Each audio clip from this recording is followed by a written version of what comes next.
સીતાફળ બાસુંદી બનાવવા માટે જોઈશે 1 કિલોગ્રામ પાકા સીતાફળ. સીતાફળનો પલ્પ બનાવવા માટે એક બાઉલની ઉપર ગળણી ગોઠવી દેવી. તેમાં બધો જ સીતાફળનો માવો લઈ લેવો. વિડીયોમાં બતાવ્યું છે તે પ્રમાણે વિસ્કરની મદદથી પલ્પ તૈયાર કરવો.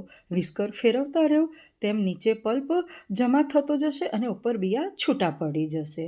આ પ્રમાણે બિયા દૂર કરીને પલ્પ તૈયાર કરો. 1 કિલોગ્રામ સીતાફળમાંથી 550 ગ્રામ પલ્પ તૈયાર થશે. 5 ટેબલ સ્પૂન અથવા તો 21 ગ્રામ મિલ્ક પાવડરને જરૂરી દૂધ ઉમેરી ઓગાળી દો. બાસુંદી બનાવવા માટે જાડા તળિયાવાળી તપેલીમાં અથવા નોનસ્ટિક પેનમાં 1 લીટર ફૂલ ફેટ મિલ્ક મીડિયમ તાપ ઉપર ગરમ થવા દો. પહેલો ઉભરો આવે કે તરત જ દૂધમાં ઓગાળેલો મિલ્ક પાવડર ઉમેરી દેવો. મિલ્ક પાવડર ઉમેર્યા પછી સતત હલાવતા રહેવું. નીચે ચોંટવું ના જોઈએ. દૂધ જેમ જેમ ગરમ થતું જશે તેમ ઘટ્ટ બનતું જશે અને આજુબાજુ મલાઈ પણ જામતી જશે. મલાઈને દૂધ સાથે મિક્સ કરતા રહેવું. દૂધ વધારે ગરમ થઈને ઉકળી રહ્યું છે અને ઘટ્ટ થતું રહ્યું છે. તમે જોઈ શકો છો મલાઈ પણ બનતી જાય છે. 1 લીટરમાંથી 500 મિલીલીટર દૂધ થાય તેટલું આપણે ઉકાળવાનું છે.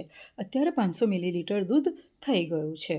હવે 175 ગ્રામ અથવા તો તમારા સ્વાદ મુજબ કન્ડેન્સ મિલ્ક ઉમેરો. મિક્સ કરી ગેસ બંધ કરી દો.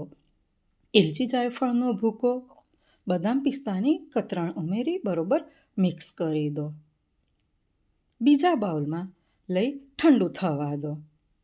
બરોબર ઠંડુ થઈ ગયા પછી જ સીતાફળનો પલ્પ ઉમેરવાનો છે. ગરમ બિલકુલ રહેવું ના જોઈએ.